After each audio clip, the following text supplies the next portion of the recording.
इस चैनल पर आपका एक बार फिर से स्वागत है। मैं अनिल कुमार श्रीवास्तव।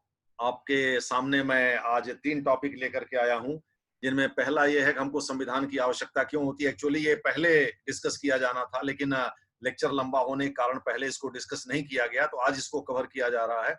हमको संविधान की आवश्यकता क्यों होती है, इसके बाद लिखित और अलिखित संविधान में क्या अंतर होता है, और फिर विधि के शासन का क्या मतलब होता है। विधि के शासन और व्यक्ति के शासन में क्या फर्क होता है, एक्चुअली हम लोग उसमें इसकी चर्चा करेंगे। तो देखिए, यहाँ भी हैंड रिटन मटेरियल है जो कि पोस्ट कर दिया गया है इस चैनल पर, आप इसको देख सकते हैं। इसलिए उसमें जो लिखा हुआ है उसको हम ज्यादा इलेबोरेट करके नहीं बताएंगे। हाँ, ये जो चीजें उसमें नहीं लिखी गई हैं उस पर जरूर हम चर्चा करेंगे। जैसे कल हमने उदाहरणों के माध्यम से तमाम चीजें समझाई थी, उदाहरण चूंकि उसमें लिखे हुए नहीं थे। तो अब देखिए, संविधान की आवश्यकता क्यों होती है। मैं आपको एक चीज बताना चाहता हूं कि ये एनसीईआरटी की 11वें दर्जे की पॉलिटिकल साइंस राजनीति विज्ञान की पुस्तक है। उसे उसका नाम शीर्षक है भारतीय संविधान सिद्धांत एवं व्यवहार, इंडियन कॉन्स्टिट्यूशन एट वर्क। उसमें चैप्टर 1 आप इसको पढ़ सकते हैं, एनसीईआरटी की वो किताब, और चैप्टर 1 से इसको लिया गया है। ये दूसरी बात है कि भाषा हमारी अपनी है, तो उसमें ये सभी पॉइंट दिए हुए हैं। अब देखिए, संविधान का पहला कार्य क्या है। तो इसमें आप देखिए, समाज में विभिन्न प्रकार के लोग रहते हैं, तमाम मत मतांतर के लोग रहते हैं, मजहब के लोग रहते हैं, उनके खान पान, उनकी भाषा, सब कुछ अलग है। तो ऐसी स्थिति में कई ऐसे कॉन्फ्लिक्टिंग पॉइंट्स आते हैं जहां की जिसको इन्फ्लेक्शन पॉइंट भी कह सकते हैं। कई बार ऐसी स्थिति में हम पहुंच जाते हैं कि उसका निराकरण सामान्य तरीके से समझ में नहीं आता है और भिड़ंत हो ही जाती है। ऐसे में उनके बीच कैसे तालमेल बनाए रखा जाए, सब लोग मिलजुल करके रहें। और अगर कोई बदहजमी समाज में होती है तो राज्य अपने अधिकार का, शक्ति का प्रयोग कर उसको दुरुस्त करे। दरोगा जी और पुलिस थाना इसीलिए बनाया गया है। तो इन सब चीजों के लिए जरूरी है कि पावर होना चाहिए, और वह पावर लेजिटिमेट होना चाहिए। दूसरे शब्दों में संविधान प्रदत्त होना चाहिए। तो जिस तरह से कल हमने बताया था कि संविधान बुनियादी सिद्धांतों और प्रथाओं का एक पुंज है, तो उसी संविधान के आधार पर तमाम तरह के कानून बनते हैं जो कि संसद और राज्य विधानमंडल के द्वारा बनाए जाते हैं। और उनका उद्देश्य यही होता है कि सरकार को आर्म करना, जिससे कि यानी सरकार को यह ताकत देना जिससे कि वह यह समन्वय स्थापित कर सके। तो संविधान का जो पहला कार्य है वो ये है कि किस प्रकार से समाज के विभिन्न समुदायों के बीच, विभिन्न वर्गों के बीच, वर्ग का मतलब अमीर गरीब से है, समुदाय का मतलब विभिन्न मजहब और विभिन्न खान पान संस्कृति वाले लोगों से है, उनके बीच कैसे तालमेल यानी समन्वय रखा जा सके। समन्वय का मतलब होता है सारे प्रयास एक ऐसे समय पर होने चाहिए जिससे कि चीजें उस अवस्था में पहुंच जाए जो कि हम सोचते हैं। उदाहरण के लिए, यदि अभी अम्फान तूफान आया था पश्चिम बंगाल में और उड़ीसा, पहले उड़ीसा फिर उसके बाद पश्चिम बंगाल, तो खास करके पश्चिम बंगाल में बहुत तबाही हुई थी। वहां बहुत सारी तरह की शिकायतें मिली कि अब जैसे एनडीआरएफ तो वहां लगी हुई थी, लेकिन कई बार राज्य पुलिस से उसको सहयोग नहीं मिला। तो अब सवाल यह है कि जब अम्फान का जितने समय तक प्रभाव था उतने समय तक प्रभावित लोगों तक खाना पीना पहुंचाना, दवा पहुंचाना, उनको राहत और बचाव कार्य उनके लिए करना, उनको घर द्वार उनका जो ध्वस्त हो गया था उसको दुरुस्त करना, उनको उनके घाव पर मरहम लगाना, यानी उनको कुछ मुआवजा देना, ये सारे काम एक समय पर होना। थोड़ा है कि साल भर बाद जो है आप इसको करेंगे तो वो समन्वय माना जाएगा। जाहिर है उनके मन में इसको लेकर के आक्रोश पैदा होगा कि सरकार हमारे प्रति बेरुखी का व्यवहार अपना रही है, असंवेदनशील है और या संवेदनहीन है, और इस प्रकार से वो फिर नक्सल का रास्ता पकड़ लेंगे। इसलिए समन्वय जरूरी होता है, यानी एक ही समय पर जरूरतमंद लोगों के लिए जितनी भी जरूरी चीजें हैं सब करना। Synchronisation of efforts is called coordination, ये अंग्रेजी में बोलते हैं, यानी एक ही समय पर किया जाने वाला सब प्रयास और उनके बीच के तालमेल को समन्वय कहते हैं। इसमें कई संवैधानिक उपबंध भी दिए गए हैं, नीचे आप देख सकते हैं, जिसमें समाज के कमजोर वर्गों के लिए, इनके बारे में विस्तार से आगे चर्चा की जाएगी, समाज के कमजोर वर्गों के उत्थान के लिए ये संवैधानिक उपबंध है। एक्चुअली इन्हीं के अनुसरण में सरकारें कार्य करती हैं और कोशिश करती हैं कि संविधान ने जो निर्देश दिए हैं उसका अनुपालन किया जाए। अब देखिए, संविधान का जो दूसरा कार्य है वो ये है कि सरकार को वो इतनी शक्ति दे जिससे कि वह जन कल्याण हेतु अब इन्हीं शक्तियों का प्रयोग कर सके, वह वास्तव में निर्णय ले सके। दूसरे शब्दों में निर्णयन की जो क्षमता, यानी वो पैरालिसिस की शिकार ना हो, वो निर्णय ले, जैसे कि कब लॉकडाउन लागू करना है, कब नहीं करना है, कब इसको फेज आउट करना है और किन किन चीजों पर लॉकडाउन लागू करना है, किस स्थिति में लागू करना है, ये सब फैसले सरकार ले सके। ये रेजिस्टेंस लोकतंत्र की एक विशेषता होती है। कोई चीन तो है नहीं साम्यवादी देश की जहां हर चीज डंडे की भाषा से समझाई जाए। लोगों के विरोध भी होते रहेंगे। कोरोना है, इनविजिबल शत्रु है हमारा, इसके बाद भी बहुत सारे लोग इसका विरोध करते देखे गए और अभी थोड़ी छूट मिली है तो आपने देखा ही किस प्रकार से शराब की दुकानों पर लंबी लाइन लग गई और बेखबर होकर के तमाम लोग तो बिना मास्क के भी लाइन में लग गए, सोशल डिस्टेंसिंग का भी पालन नहीं किए। तो सरकार कई बार जो है ये ध्यान में रखती है कि भाई लोगों की ऐसी जरूरतें भी पूरी हों जो कि गैर जरूरी चीजें हैं। जैसे शराब एक गैर जरूरी आइटम, वो नहीं कोई पिएगा तो मर नहीं जाएगा, लेकिन उनका भी वो ध्यान रखती है। कल्याण, जन कल्याण में वो चीजें तो नहीं आती हैं, लेकिन चूंकि वो मुट्ठी भर लोगों तक सीमित हैं, लेकिन व्यापक रूप से जैसे अभी आपने माइग्रेंट लेबरर्स की समस्या देखी, प्रवासी मजदूरों की, उनको ट्रेन से पहुंचाने की व्यवस्था सरकार ने किया। सुप्रीम कोर्ट ने, कल हमने चर्चा किया, स्वतः संज्ञान लेकर के उनके खाने पीने, आने जाने, निःशुल्क ले जाने, उनके घर तक पहुंचाने आदि के निर्देश दिए हैं। तो ये सभी निर्णय के द्वारा ही होते हैं। ये निर्णय सरकार कैसे ले पाएगी? सरकार केवल दादागिरी के लिए निर्णय नहीं लेती, जन कल्याण, क्योंकि हमारा कल्याणकारी राज्य है तो दूसरा इसलिए जरूरी है। लेकिन कई बार होता है कल्याण के नाम पर सरकार एरोगेंट हो जाती है, अहंकारी हो जाती है, वो अपने सीमा का अतिक्रमण कर ले जाती है और बहक जाती है। तो इसको सरकार को जो है दायरे में रखने के लिए जरूरी है कि संविधान में बातें लिखी हुई हों। और इसलिए दूसरा पॉइंट है जो निर्णय लेने से संबंधित है, संविधान सरकार को प्रदत्त करता है। तीसरा जो काम है सरकार का, वो ये सरकार का कह रहे हैं, सॉरी, संविधान का, वो ये है कि लोगों के कल्याण के लिए वो नीतियां बनाए। दूसरे शब्दों में, लोग कल्याण के संबंध में सरकार के से अपेक्षा करें कि सरकार हमारे लिए करे, लेकिन वो ये स्वतंत्रता के तहत करते करते कहीं ये ना भूल जाए कि वो चीज मांग रही है, दिल मांगे मोर वाली चीज ना हो जाए कि वो ये चीज मांगना शुरू कर दें जो सरकार पूरी ही ना कर पाए।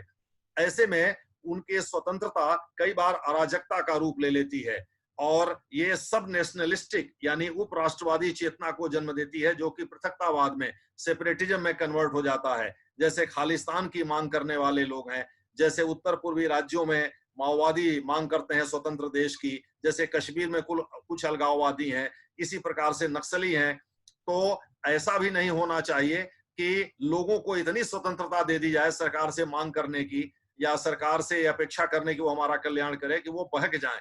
तो इस प्रकार से संविधान ही लोगों के दायित्व भी निर्धारित करता है, उनके कर्तव्य भी। आपने देखा होगा किस प्रकार से स्वर्ण सिंह समिति के सुझाव के आधार पर श्रीमती इंदिरा गांधी की सरकार ने 1976 में 42वें संविधान संशोधन के द्वारा अनुच्छेद 51A के अंतर्गत किस प्रकार से 10 मौलिक कर्तव्यों का निर्धारण किया, जिनकी संख्या आप 11 हो गई। हालांकि स्वर्ण सिंह समिति ने केवल 8 का ही जिक्र किया था। ये सब अब डिटेल में जिक्र किया जाएगा, ये समिति किस तरह से गठित हुई थी, कितने सदस्य थे, उनके नाम क्या थे, ये सब चीजें आगे, ताकि ये पीसीएस के भी जरूरतें पूरी हो सकें। तो मोटे तौर पर कहने का मतलब है कि हम लोग सरकार से अपेक्षा तो करते हैं कि सरकार हमारे लिए ये करे, लेकिन हमको अपनी सीमा रेखा में रह करके इन चीजों की अपेक्षा करनी है। यानी हमको स्वतंत्रता जो मिली हुई है बोलने की, घूमने की, टहलने की, और इसी बोलने के तहत सरकार की आलोचना करने की, इसी बोलने के तहत सरकार से मांग करने की, वो कहीं ऐसा ना हो कि आबाद हो जाए। इसीलिए पंडित नेहरू की सरकार ने रमेश थापर और बृजभूषण के मुकदमे के बाद 1950 में मुकदमे सुप्रीम कोर्ट के सामने आए थे। 1951 में सुप्रीम कोर्ट ने जब कहा कि भाई रीजनेबल रेस्ट्रिक्शन चूंकि संविधान में नहीं दिया हुआ है, अतः प्रेस की आजादी पर कोई स्वतंत्रता पर कोई पाबंदी नहीं लगाई जा सकती, तो पंडित नेहरू की सरकार के समय पहला संविधान संशोधन किया गया 1951 में, और उसके तहत जो है युक्त निर्बंधन यानी तार्किक रूप से लगाई गई पाबंदी, जिसके सिद्धांत के बारे में चर्चा आगे की जाएगी, ताकि लोगों की स्वतंत्रता अबाध न हो, सीमित रहे। और इसीलिए वेंडल होम्स जूनियर एक अमेरिकी सुप्रीम कोर्ट के एसोसिएट जज थे, उन्होंने एक बार, उनकी बड़ी फेमस युक्ति है, उनका सुझाव है, एक्चुअली उनका ये वक्तव्य है कि your freedom ends where others nose begins, यानी जहां दूसरे की नाक शुरू होती है वहां आपकी स्वतंत्रता समाप्त हो जाती है। अतः लोगों के स्वतंत्रता की सीमा क्या हो, इसके लिए भी संविधान जरूरी होता है, क्योंकि तभी उसको पहचाना जा सकता है जब वो लिखा हुआ हो। अन्यथा सब कुछ हवा में रहेगा और लोग भी नहीं समझ पाएंगे कि हमारी क्या सीमा है, और न कोर्ट को यह समझ में आएगा कि इनकी सीमा कहां तक निर्धारित करनी है, न सरकार को समझ में आएगा। तो इस प्रकार से इसका तीसरा काम तो यह है। इसके बाद से ये चौथा कार्य यह है कि सरकार लोगों से, जैसे आप देखते होंगे कि हर पॉलिटिकल पार्टी चुनाव में जाने के पहले एक मैनिफेस्टो घोषणा पत्र जारी करती है, और जब वो सत्ता में आती है तो उस घोषणा पत्र को लागू करने की कोशिश करती है। घोषणा पत्र कुछ और नहीं बल्कि लोगों से किया गया वायदा होता है। तो सरकारें किस प्रकार से इस वायदे को पूरा करें, इसके लिए उनके पास संसाधन होने के साथ साथ संवैधानिक शक्ति भी होनी चाहिए, अन्यथा उसको चुनौती दी जाएगी और वो मामला कोर्ट में हमेशा जाएगा। सरकार जो है बेदम हो जाएगी, सरकार कुछ करने की स्थिति में नहीं रहेगी, फिर अगला चुनाव वो हार जाएंगी। क्योंकि आप जानते हैं डेमोक्रेसी में पॉलिटिकल पार्टीज मिलकर के सरकार का गठन करती हैं। ब्यूरोक्रेसी उनकी सहायता, वो इंस्ट्रूमेंट है, उपकरण है, उनकी सहायता करती है उनके लक्ष्य, उनके अंजाम तक। इसलिए जब कोई चीज में सरकार विफल हो जाती, जब जैसे अभी माइग्रेंट लेबरर्स को लेकर के समस्या आई, तो उसमें सरकार को विरोधी दल घेरते हैं ना कि ब्यूरोक्रेसी को घेरते हैं, क्योंकि ब्यूरोक्रेसी तो वही से ही काम करेगी जैसे कि सरकार चाहेगी। लोकतंत्र में जो सत्ता होती है, कहा जाता है, वो नेताओं के हाथ में केंद्रित होती है, लेकिन जो उसको एक्सरसाइज यानी जो नियंत्रण होता है वो वास्तव में नौकरशाही के हाथ में होता है। लेकिन जिसके हाथ में सत्ता होती है, यानी जिसके हाथ में लाठी होती है, भैंस उसी दिशा में वो ले जाता है जिस दिशा में वो चाहता है। तो कहने का मतलब यह है, वो उपकरण का प्रयोग वो उसी तरह से करता है जैसे कि वो चाहता है, लेकिन इसके लिए जरूरी है कि उसके पास सत्ता हो, और यह भी संवैधानिक होनी चाहिए, यानी संविधान के दायरे में, संविधान में इस बात का जिक्र होना चाहिए। ऐसा ना हो कि, चूंकि आप जानते हैं सत्ता एक नशा है, लॉर्ड एक्टन कहता है power corrupts and absolute power corrupts absolutely, यानी सत्ता भ्रष्ट बनाती है और परम सत्ता परम रूप से, निरंकुश रूप से भ्रष्ट बना देती है। तो कहीं ऐसा ना हो कि वो पाकिस्तानी सेना वाला, या जैसे कल हमने सऊदी अरब जो कि आपका एब्सोल्यूट मोनार्की है, उस तरह की स्थिति पैदा हो जाए, और फिर जो ऊपर वाले की इच्छा हो, जैसे जो राजा की इच्छा हो, जो सेना की इच्छा हो, वैसे ही हो, तब भी तो काम खराब हो जाएगा। इसलिए ये जरूरी है कि समाज में न्यायपूर्ण समाज की स्थापना एक्चुअली हो, और समाज में सभी लोगों को न्याय मिले, बकरी और बाघ दोनों घाट पर एक साथ पानी पी सकें। इसके लिए जरूरी है कि सरकार को शक्ति दी जाए, क्योंकि अगर बाघ बकरी पर झपटता है तो सरकार डंडा चला करके उसको ठीक कर सके, हंटर चला के उसको ठीक कर सके। लेकिन ये भी नहीं हो कि जो बकरी है वो इतना ताकतवर उसको बना दिया जाए और बाघ को दुर्बल बना दिया जाए, बिना खाए पिए रख दिया जाए कि बकरी भी झपट दे तो बाघ मर जाए। तो दोनों के बीच जरूरतों को देखते हुए और तालमेल बनाए रखते हुए कैसे न्यायपूर्ण समाज की स्थापना की जाए, इसके लिए भी ये जरूरी है कि सरकार को सत्ता सौंपी जाए। ये 4 चीजें आपको बताई गई, आपको अब याद भी हो गया होगा। पहला है समन्वय यानी तालमेल बनाए रखना। दूसरा, जो दूसरी शक्ति आपको बताई गई, उसमें आपको ये बताया गया कि किस प्रकार से जन कल्याण के लिए सरकारें कार्य करें। तीसरा ये है कि लोगों के जो अधिकार हैं वो असीमित नहीं होने चाहिए। और चौथा है न्यायपूर्ण समाज की स्थापना किस प्रकार से हो, इसके लिए ये जरूरी है कि सरकार को यह अधिकार मिले कि वो न्यायपूर्ण समाज की स्थापना कर सके। तो इन चारों का इसमें जिक्र किया गया है। पहले वाले में कुछ संवैधानिक उपबंध भी दिए गए हैं जिनको आप देख सकते हैं, उनके बारे में विस्तार से चर्चा हम लोग आगे करेंगे। अब हम लोग आते हैं इसके अतिरिक्त दूसरे टॉपिक पर, और पहले इस टॉपिक पर आने पहले, अब पहले वाले के क्रम में ही हम लोग थोड़ा सा शक्ति और सत्ता के बीच में अंतर समझ रहे हैं। आप इसको डिस्क्रिप्शन समझिए, ये अलग कोई टॉपिक नहीं है, इसको पहले वाले का ही डिस्क्रिप्शन, पहले वाले का भी ये हिस्सा इसको नहीं माना जा सकता, लेकिन इसको डिस्क्रिप्शन समझिए। जैसे हमने आपको बताया कि चाहे वो मैक्स वेबर हो, चाहे अन्य विद्वान हो, विशेष करके मैक्स वेबर, उसने शक्ति और सत्ता के बीच अंतर स्पष्ट किया था। वो उसकी फेमस युक्ति है या उसका कथन है कि power is coercive, authority is legitimate, यानी सत्ता दबावपूर्ण होती है, जबकि अथॉरिटी यानी प्राधिकार वो लेजिटिमेट यानी कि कानूनी रूप से स्वीकार्य होता है, लोगों के द्वारा स्वीकार्य होता है, यानी विधिमान्य होता है। तो इस प्रकार से जो है उसका फेमस कथन है। तो इसके बीच अंतर आप देखिए, जैसे गांव में कोई आदमी बहुत ताकतवर हो जाए, जैसे शेर के पास शक्ति है, लेकिन शेर को जो शक्ति दी गई है वो किसी संविधान के द्वारा नहीं दी गई है, किंतु सत्ता केवल इंसानों की दुनिया के लिए इस्तेमाल किया जाता है, वो भी सरकार और सरकार से जुड़ी हुई एजेंसियों के लिए।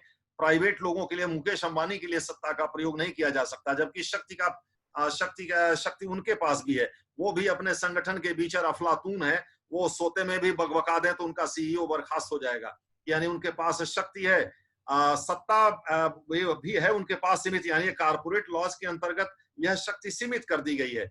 यानी अगर उन्होंने कुछ गड़बड़ कार्य किया है तो उसे कोर्ट में चुनौती दी जा सकती है। तो लेकिन ज्यादातर इसका प्रयोग सरकारों के लिए किया जाता है। तो शक्ति सामान्य रूप से सबके लिए, आम आदमी के लिए भी किया जा सकता है, पशु पक्षी के लिए भी किया जा सकता है, लेकिन सत्ता का प्रयोग इंसानों की दुनिया के लिए किया जाता है, और उसमें भी मुख्यतः सरकार और सरकार की एजेंसियों के लिए, उसके अंगों के लिए। तो देखिए इसमें आपको 5-6 अंतर बताए गए हैं, आप ऊपर देख सकते हैं। इनमें जैसे ये लोगों के लिए बाध्यकारी होता है, यानी लोगों को इसको मानना है, लोग स्वीकार रो के चाहेगा कि इसको स्वीकार करना ही है, लेकिन जिसे लोग सहर्ष स्वीकार करते हैं, हाँ भाई कलेक्टर साहब ने कहा है तो ये ठीक ही होगा, तो ये वास्तव में सत्ता होती है। और इसमें दूसरा पॉइंट है कि आवश्यक नहीं कि वह संवैधानिक दृष्टि से उचित हो, यानी संविधान की दृष्टि से उचित हो, लेकिन सत्ता के लिए जरूरी है कि वो कानूनी और संवैधानिक दृष्टि से उचित हो। यानी लोग तभी जाकर के किसी चीज को स्वीकार करेंगे, सरकार के किसी डिक्टेट को या उसके आदेश को, जब उनको लगेगा कि हाँ भाई ये आखिर हमने सरकार को इसी के लिए चुना था और सरकार हमारे हित में ये काम कर रही है। तो लोगों की स्वीकार्यता काफी हद तक उसे लेजिटिमेट बनाती है, और लेजिटिमेसी प्रदान करने के लिए उन्हीं के द्वारा चुने गए प्रतिनिधियों के द्वारा बनाए गए कानून भी होते हैं। तो कैसे वही लोग जिनके द्वारा चुने गए लोगों ने कानून बनाया है, वो लोग उसका विरोध कर सकते हैं। तो लोकतंत्र में रेजिस्टेंस एक सामान्य बात है, प्रतिरोध तो होते ही रहते हैं, लेकिन अगर कोई किसी चीज को अगर 80%, 70% लोग स्वीकार कर रहे हैं, तो शेष जो बचे 20-30% लोग हैं वो भी स्वीकार कर लेंगे। तो इस प्रकार से सत्ता लेजिटिमेट होती है, यानी लोगों की स्वीकार्यता और कानून के द्वारा संचालन पर आधारित होती है। अब देखिए इसमें तीसरा पहलू है, ये असंवैधानिक हो सकती है शक्ति, लेकिन सत्ता असंवैधानिक नहीं होती, ये वैधानिक होती है। इसमें शक्ति में चौथा पॉइंट है, न्यायालय इसकी सीमा तय नहीं कर सकते। इसीलिए कहा जाता है लोकतंत्र में, लिविस कहता है कि भाई ऐसा है, भारत जैसे लोकतंत्र में अगर प्रधानमंत्री को ये इस बात का नशा हो जाए कि भाई उसके पास असीमित शक्ति है, तो फिर वो डिक्टेटर हो जाएगा। फिर वो उसमें और पाकिस्तान और नॉर्थ कोरिया की स्थिति में कोई अंतर नहीं रह जाएगा, या वो सऊदी अरब की तरह से एक तंत्रीय राजतंत्र हो जाएगा। वो जापान और ब्रिटेन की तरह से संवैधानिक राजतंत्र न होकर के वो एक तंत्री राजतंत्र के भांति व्यवहार, यानी राजा महाराजा की भांति व्यवहार करने लगेगा। तो इसलिए जरूरी है कि उसकी सीमा तय की जाए, ये संविधान के द्वारा ही तय की जा सकती है। तो इस प्रकार से ये चौथा पॉइंट है। इसमें जब संविधान में बात लिख दी जाएगी तो न्यायालय आसानी से उसको तय कर पाएंगे। और इसके बाद इसमें एक आखिरी पॉइंट दिया गया है कि यह पूर्णतया अमूर्त अवधारणा है। दूसरे शब्दों में, किसी व्यक्ति के पास कितनी शक्ति है, उसको कितना हद तक पचा पाता है। जैसे आप लोगों ने गांव में कहावतें होती हैं कि हाथी चले बाजार कुत्ता भौंके हजार। हाथी के पास बहुत ज्यादा ताकत होता है, लेकिन फिर भी वो आराम से अपना रास्ता पकड़ के निकल जाता है, कुत्ते भौंकते रह जाते हैं। तो किसी के पास कितनी शक्ति है, जैसे बहुत सारे लोगों के पास शक्ति नहीं होती, वो जिसको हम लोग गांव में भौकाल बोलते हैं, उसी तरह से वो लोग अपना कुछ रहता नहीं है दमखम, लेकिन जबरदस्ती बोलेंगे कि हमारे फलाने जो है कलेक्टर हैं, हमारे फलाने बहनोई साहब मंत्री हैं, हम ये करवा देंगे वो करवा देंगे।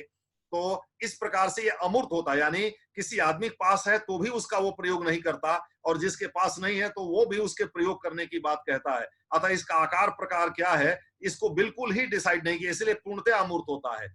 प्राधिकार अमूर्त तो होता है, लेकिन जैसे ही पद धारण आदमी करता है वो साकार हो जाता है। जैसे मान लीजिए कलेक्टर के पास क्या शक्तियां होती हैं, वो शक्ति अमूर्त हो सकती है, लेकिन कलेक्टर जैसे अपने ऑफिस में जाता है तो उसको पता है कि वो उसको ये, चूंकि वो राज्य सरकार का प्रतिनिधि होता है जिले में, भले वो ब्यूरोक्रेट होता है, तो उसको पता, वो ज्यादा बेअंदाजी करेगा। तो आपने देखा किस प्रकार से योगी साहब ने आपके इधर गौतम बुद्ध नगर के डीएम को, एक सिंह साहब थे, उनको डांट करके वहां से हटा दिया, क्योंकि वो ये बात लगे कहने कि भाई वो तो कमिश्नरी है, हम वहां क्या कर सकते हैं। अरे भाई कमिश्नरी है तो स्वास्थ्य विभाग थोड़े पुलिस कमिश्नरी के अंतर्गत आता है, वो तो डीएम के ही अंतर्गत आता है।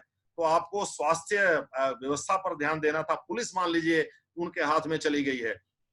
लेकिन हर चीज डंडे से समझाने की आदत जो पड़ी हुई है वो भूलती नहीं है। तो इसलिए जैसे ही वो पद ग्रहण करता है उसकी शक्तियां परिभाषित हो जाती हैं, यानी वो फिर सत्ता का रूप ले लेता है। और इस प्रकार से वो मूर्त हो जाता है, यानी उसको समझा जा सकता है, देखा जा सकता है कि उसकी क्या सीमा है, किस सीमा के भीतर उसको कार्य करना है। अतः यह मुख्य रूप से एक डिस्क्रिप्शन है जो शक्ति और सत्ता के बीच अंतर किया गया है। तो जो नौकरशाही होती है, जो नेता होते हैं वो सत्ता से मधे होते हैं। एक्चुअली संविधान प्रदत्त जो शक्ति होती है उसी को हम सत्ता कहते हैं। इसको समझाने के पीछे जो उद्देश्य है, मुख्य उद्देश्य है, वो यही है कि ये बेसिक कॉन्सेप्ट है जो आपको समझना होगा। आप व्यवहार में भले ही शक्ति शक्ति पढ़ते होंगे या लिखते भी होंगे पावर पावर, लेकिन एक्चुअली पावर और अथॉरिटी यानी शक्ति और सत्ता के बीच अंतर होता है। इसको समझना जरूरी होता है। कहने में हम दोनों में से किसी का प्रयोग करें, लेकिन हमको कॉन्सेप्चुअल क्लैरिटी होनी चाहिए कि इन दोनों के बीच ये मूलभूत अंतर होता है जो आपको लिख करके बताया गया है। अब आ जाइए, इसके बाद जो है हम लोग आते हैं लिखित और अलिखित संविधान में अंतर क्या होता है। यहाँ देखिए, कल आपको बताया गया था कि संविधान को हम जो बुनियादी हमारी प्रथाएं और सिद्धांत होते हैं उनको, उनके कलमबद्ध रूप को या दस्तावेज को या उनके समुच्चय को हम संविधान कहते हैं। तो देखिए, संविधान दो तरह के होते हैं, लिखित और अलिखित। जो अलिखित, हालांकि ऊपर लिखित पहले लिखा गया है, अलिखित का जिक्र हमने टेबल में पहले किया है, तो उससे कोई फर्क नहीं पड़ता है। इसमें ग्रेट ब्रिटेन को पहले लिखा गया, अमेरिका को, चूंकि अमेरिका को भारत के साथ रखना था करीब, तो इस वजह से दोनों को बाद में रख दिया गया है। अब यहाँ देखिए, जहां तक अलिखित संविधान का वो है सवाल है, आपको कल बताया था हमने, ग्रेट ब्रिटेन है, न्यूजीलैंड है, सऊदी अरब है, कनाडा है, इजराइल है।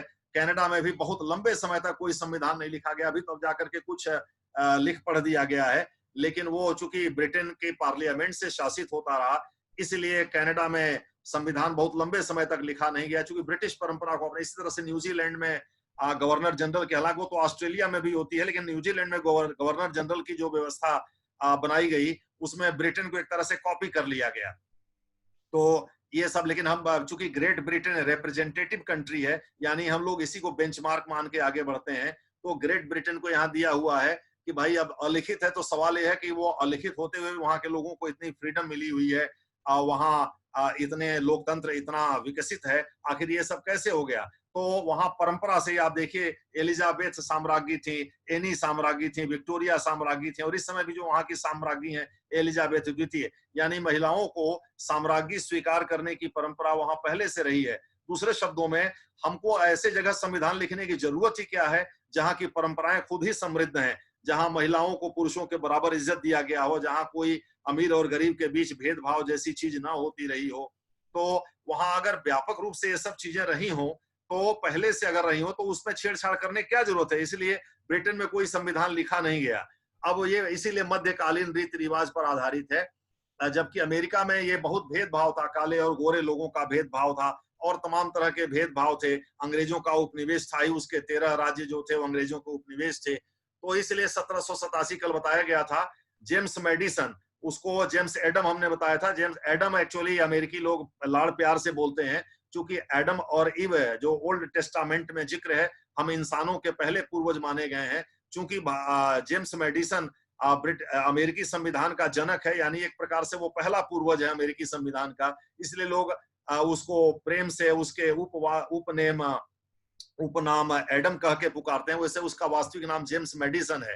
तो 1787 का जो कॉन्स्टिट्यूशनल कन्वेंशन था, कन्वेंशन एक खुली बैठक होती है, उसमें सामान्य रूप से जनप्रतिनिधियों के अलावे जो है जनता का भी को भी भाग लेने की छूट होती है। आपको कल बताया गया था, उसमें मुख्यतः 56 सदस्य शामिल हुए थे, हालांकि कुल संख्या 70 थी और बाद में 55 लोग उसमें से भाग लिए थे, एक बाद में और शामिल हो गया था। इस प्रकार से 56 प्रतिनिधि उस कन्वेंशन में हिस्सा लिए थे और इन्हीं लोगों ने संविधान बनाया था। मेडिसन और हैमिल्टन ये दोनों इस बात के पक्षधर थे कि अमेरिका का संविधान जो है वो कुछ इस प्रकार से हो जिससे संघीय ढांचे का नहीं, यानी राज्य जो स्वतंत्रता एंजॉय करते आ रहे हैं उनके साथ छेड़छाड़ न की जाए। इसीलिए अमेरिका को संघ का एक बेंचमार्क माना जाता है और इस प्रकार से अमेरिकी संघ का निर्माण हुआ। और ठीक वैसे जैसे डॉक्टर राजेंद्र प्रसाद को यहाँ कॉन्स्टिट्यूएंट असेंबली का प्रेसिडेंट चुना गया था, उसी प्रकार से वहां जॉर्ज वाशिंगटन को इस कन्वेंशन का को हेड करने यानी प्रिजाइड करने यानी उसके अध्यक्ष उसके अध्यक्ष बने रहने के पक्ष में मतदान किया गया था, वो उसके अध्यक्ष थे। ठीक वैसे जैसे भारत में कॉन्स्टिट्यूएंट असेंबली संविधान सभा के अध्यक्ष राजेंद्र प्रसाद को चुना गया था। तो अब आ जाइए भारत, इसमें आप लोगों को पता होगा कि 9 दिसंबर 1946 को संविधान सभा की पहली बैठक दिल्ली में हुई थी। तो ये आप उसमें देख सकते हैं अपने टेबल में 1946 की संविधान सभा, इसी ने एक्चुअली प्रारूप समिति की नियुक्ति किया था अम्बेडकर की अध्यक्षता में, जो 7 सदस्यीय एक समिति थी, जिसमें अम्बेडकर के अलावा अल्लादी कृष्णा स्वामी अय्यर, एन गोपाल स्वामी अयंगर जैसे लोग थे, के एम मुंशी थे, एन माधव राव थे, मोहम्मद सादुल्ला थे, ये तमाम लोग उसमें, टीटी कृष्णामाचारी थे, ये सब लोग उसमें थे। तो इन्हीं लोगों ने मिल करके जो मसौदा तैयार किया संविधान को, उसी को संविधान सभा ने अंततः 26 नवंबर 1949 को अंगीकृत किया था और 26 जनवरी 1950 को उसे कार्यान्वित कर दिया गया था, जिससे भारत एक रिपब्लिक हो गया था।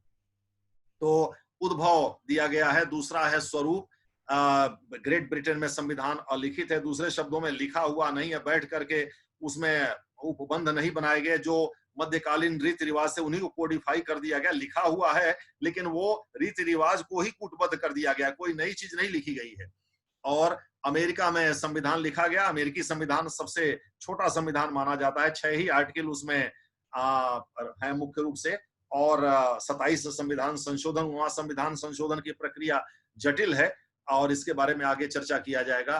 भारत में भी लिखित संविधान है और अमेरिका के तर्ज पर ही। अब आ जाइए, जहां तक सीमा का सवाल है, तो ग्रेट ब्रिटेन में एक विद्वान कहते हैं, उनके बारे में आगे चर्चा की जाएगी, कि वहां पुरुष को स्त्री और स्त्री को पुरुष छोड़कर ब्रिटिश पार्लियामेंट, खास करके हाउस ऑफ कॉमन्स के पास जो है, जो निचला सदन है, सारे अधिकार हैं। तो इस प्रकार से जो है वहां असीमित और अनिश्चित है। दूसरा अनिश्चित इसलिए है कि वहां ब्रिटिश पार्लियामेंट जो चाहे सो कर सकती है, और असीमित है उसके पास, बताया कि स्त्री को पुरुष और पुरुष को स्त्री छोड़ करके वो सारा काम कर सकती है। लेकिन संयुक्त राज्य अमेरिका में चेक एंड बैलेंस सिस्टम है, जो राष्ट्रपति मूलक प्रणाली है, उसमें पूरी तरह सेपरेशन ऑफ पावर होता है।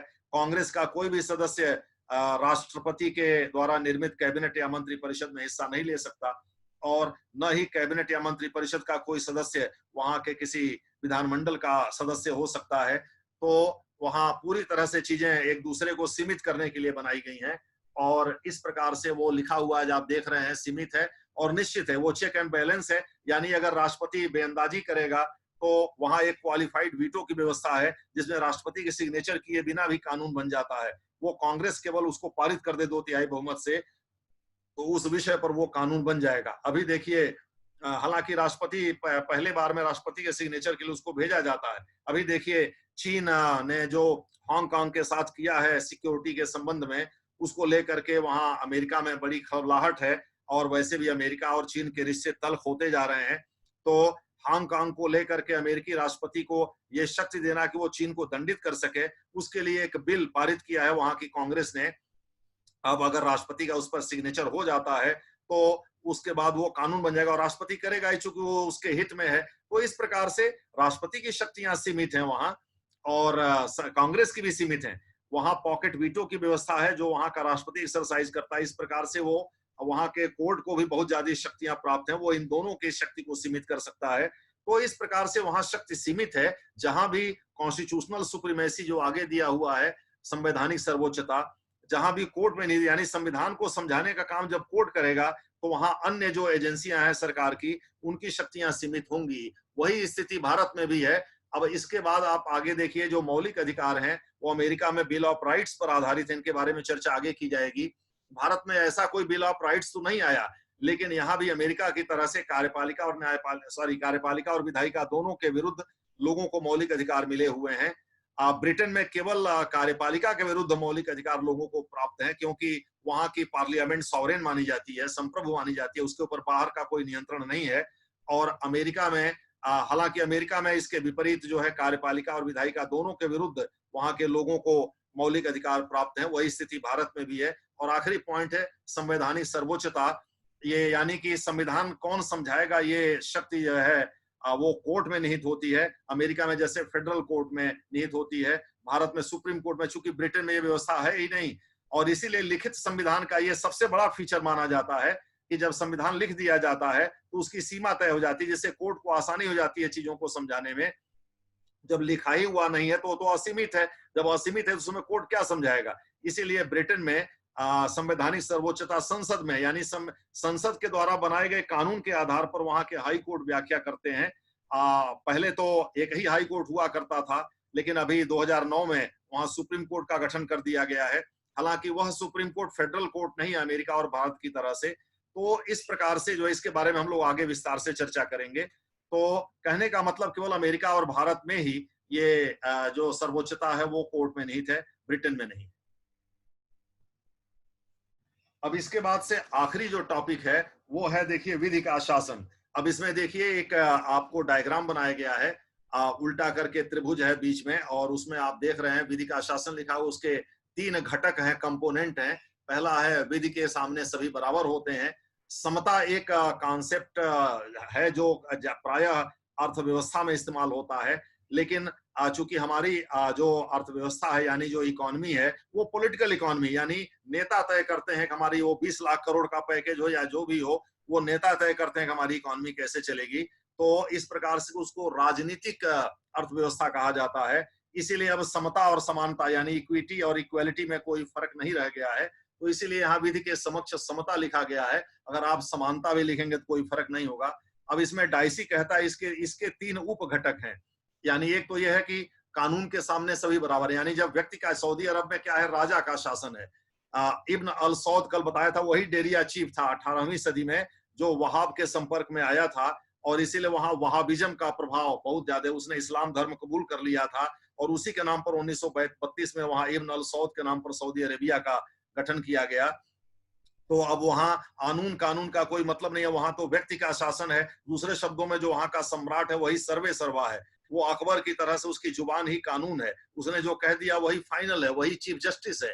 तो लेकिन जो हाँ संविधान है, या चाहे वो लिखित हो या अलिखित हो, और अगर वहां परंपराएं समृद्ध रही हैं, यानी कि वहां लोगों को ये पहले से घूट पिलाया गया है कि भाई व्यक्ति बड़ा नहीं होता है, बल्कि जो कानून होते हैं वो बड़े होते हैं। कानून ही एक्चुअली शासन करते हैं। तो कानून जब शासन करेगा तो कानून तो एक निर्जीव व्यवस्था है, तो जाहिर है वो अमीर गरीब को नहीं देखेगा कि हाँ भाई आप बड़े सुंदर लग रहे हैं, बड़े आप खराब लग रहे हैं, तो उसके सामने उसकी नजर में सब लोग एक जैसे होंगे। और वो अमीर हो गरीब हो, चाहे वो पद दलित हो, शोषित हो, चाहे वो बहुत पढ़ा लिखा हो, चाहे बहुत समृद्ध हो, उसके नजर में सब लोग बराबर होते हैं। तो राजा हो या रंक हो, सब बराबर होंगे। तो वही बात यहाँ कही गई है, कानून के सामने सभी बराबर होते हैं, और वहां व्यक्ति अपनी दादागिरी नहीं दिखा सकता।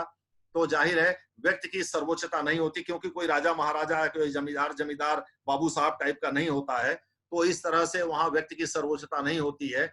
और जहां व्यक्ति की सर्वोच्चता नहीं होगी, कानून के सामने सभी बराबर होंगे, जाहिर है वहां लोगों के अधिकार को तरजीह तो दी जाएगी, क्योंकि लोग तो भाई हैं ही जिंदा, वो एक्चुअली उन्हीं के लिए सारा जो है खेल किया जा रहा है। तो ऐसा थोड़े है कि अब वहां आप लोगों को नकार देंगे। हाँ, लोगों की सर्वोच्चता नहीं होगी, किंतु उनके अधिकारों की, जैसे राम के न भाव, एक पुरानी कहावत है गांव की, दूसरे शब्दों में बढ़िया रसगुल्ला सबको अच्छा लगेगा।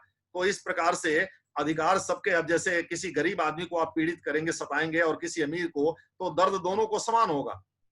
तो इसमें अधिकारों की प्राधान्यता तो रहेगी, यानी डिमांड, स्टेट के ऊपर जो क्लेम है, दावेदारी है, जिसके लिए फंडामेंटल राइट्स बनाए गए हैं, वो तो एक जैसे ही रहेंगे, लेकिन व्यक्ति को प्रमुखता नहीं दी जाएगी, उसके अधिकारों को प्रमुखता दी जाएगी। तो ये 3 विशेषताएं हो गई विधि के समक्ष समता की। अब लोक संप्रभुता है। लोक संप्रभुता का सीधा सा मतलब होता है कि भाई लोगों की मर्जी से सरकार का गठन होगा। निर्वाचन की व्यवस्था इसीलिए की जाती है, लोग निर्वाचन के माध्यम से अपने अपने मत को व्यक्त करते हैं। संप्रभुता का मतलब यह होता है कि लोगों की मर्जी किसी बाहर के किसी तत्व से प्रभावित नहीं होती। इसीलिए मतदान देने के अधिकार के लिए न्यूनतम उम्र जो है का निर्धारण संसद तय करती है, जो इस समय 18 साल है। क्योंकि 18 साल का जब आदमी हो जाएगा तो वो अपने माता और पिता के दबाव में जाकर के वोट, माता पिता हो सकता है वो बीजेपी को वोट दें, और वो हो सकता है कांग्रेस को वोट देना चाहता हो। इसी को संप्रभुता बोलते हैं।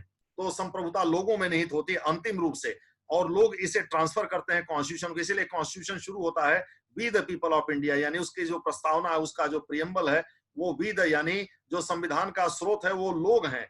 एक्चुअली संविधान के स्रोत लोग हैं, और लोगों ने संप्रभुता को ट्रांसफर किया है कॉन्स्टिट्यूशन को। तो संप्रभुता सन्निहित है संविधान में, लेकिन अंतिम रूप से सन्निहित है लोगों में, लोगों की मर्जी में खास करके। इसके बाद से तीसरा पॉइंट है कि भाई ऐसा है कि हर व्यवस्था में हर जगह जो है रूलर और रूल्ड के बीच डिफरेंस होता है, यानी जो शासन करता है और जिसके ऊपर शासन करता है, यानी जो शासित वर्ग होता है। जाहिर है इन दोनों के विशेषाधिकार बिल्कुल अलग होंगे। आम आदमी के विशेषाधिकार तो शायद होते ही नहीं, केवल उन लोगों के होते हैं। अब जैसे मंत्री जी, नेताजी आते हैं तो आप देखते ही होंगे किस तरह से आगे पीछे पुलिस वाले दौड़ते हैं। तो विशेषाधिकार जो है कुछ लोगों के हो सकते हैं। तो कहीं ऐसा तो नहीं है कि वो उस विशेषाधिकार, उस सत्ता, उस जो ऊपर भी हम लोग जिक्र किए हैं, उसके मद में वो चूर हो करके और वो लोगों के कुछ बेसिक अधिकार हैं उन्हीं को दबाना शुरू कर दे, क्योंकि वो अपने को पैम्पर करना चाहता है, अपने को चाहता है कि वो मोटा ताजा होता रहे, दूसरे दूसरे लोग कराहते रहें, दुबले पतले होते रहें। तो इसलिए कुछ ऐसे अधिकार निर्धारित कर दिए गए जिसके बिना इंसान आगे बढ़ ही नहीं सकता। जैसे आज गरीब से गरीब बच्चे भी आईएएस हो जाते हैं। जो समाज के कमजोर वर्ग के लोग हैं वो आईएएस होते हैं, नेता होते हैं, मंत्री होते हैं। वो ऐसा क्यों है? वो इसलिए है कि उनके कुछ ऐसे अधिकार हैं जो गारंटीड है, यानी उतना कम से कम तो मिलेगा ही मिलेगा। अगर उसके साथ राज्य छेड़छाड़ करेगा तो वो सीधे सुप्रीम कोर्ट जा सकता है। तो इस प्रकार से इसीलिए 2015 में क्वेश्चन भी पूछा है कि मौलिक अधिकारों की अभिरक्षक या संरक्षक, चाहे वो गार्डियन पूछे या कस्टोडियन पूछे, दोनों ये लिखा हुआ कहीं नहीं है। अभिरक्षक का जिक्र तो डीडी संरक्षक का जिक्र तो डीडी बसु ने ही कर दिया है, कस्टोडियन का। अभिरक्षक का जिक्र एनसीईआरटी ने किया है। ये दोनों सुप्रीम कोर्ट होता है। तभी तो आप देखते हैं सुप्रीम कोर्ट में फंडामेंटल राइट से रिलेटेड जो मामले होते हैं, यहाँ तक कि हाई कोर्ट में वो वर्सेस स्टेट बनाम राज्य होते हैं, जिसमें राष्ट्रपति से लेकर के नीचे तक का सरकारी मुलाजिम, चाहे वो पटवारी ही क्यों ना हो, वो सभी आते हैं। कांस्टेबल भी स्टेट है, इसके बारे में आगे हम लोग चर्चा करेंगे। तो कुछ लोगों के कुछ ऐसे अधिकार होते हैं जिनके उपभोग की गारंटी दी जाती है। और जैसा कि आपको ऊपर बताया गया, जब संवैधानिक सर्वोच्चता न्यायालय में होगी तो वो किस बात की होगी? वो यही कि संविधान ने जितनी बात कही है उतने की कम से कम सुरक्षा करे वो। तो जाहिर है कि लोगों के अधिकार के लिए सबसे बड़ा खतरा स्टेट ही होता है, क्योंकि डंडा उसी के हाथ में होता है। दरोगा जी अगर चाहें तो निर्दोष आदमी को ले जाके बंद करके 10 लाठी पीट करके और ये कर देंगे। तो दरोगा जी पर नियंत्रण कौन करेगा भाई? वो तो राज्य है, वो तो सरकार है। जाहिर है वो कोर्ट करेगा। इसीलिए देखिए आप जज जो होते हैं हाई कोर्ट और सुप्रीम कोर्ट के, उन लोगों को का कितना महिमा मंडन होता है, उन लोगों की क्या इज्जत होती है। तो इस प्रकार से जो है लोगों के कुछ बेसिक राइट्स होने चाहिए और उनको हर हाल में संरक्षित किया जाना चाहिए, उसकी गारंटी दी जानी चाहिए। इससे भी रिलेटेड एक क्वेश्चन पूछा जा चुका है, इसके बारे में आगे हम लोग जिक्र करेंगे। अतः आज का लेक्चर ये समाप्त होता है। कल हो सकता है कोई वीडियो ना पढ़ पाए, फिर परसों हम लोग एक नए वीडियो के साथ उपस्थित होंगे और वो भी कुछ हो सकता है बेसिक कॉन्सेप्ट से रिलेटेड हो या जो टॉपिक सजेस्टेड हैं उनसे रिलेटेड हो। तो फिर हम लोग अब 1-2 दिन बाद या परसों या फिर उसके अगले दिन हम लोग उपस्थित होंगे। तब तक के लिए आप देखिए इसको और एंजॉय करिए। धन्यवाद।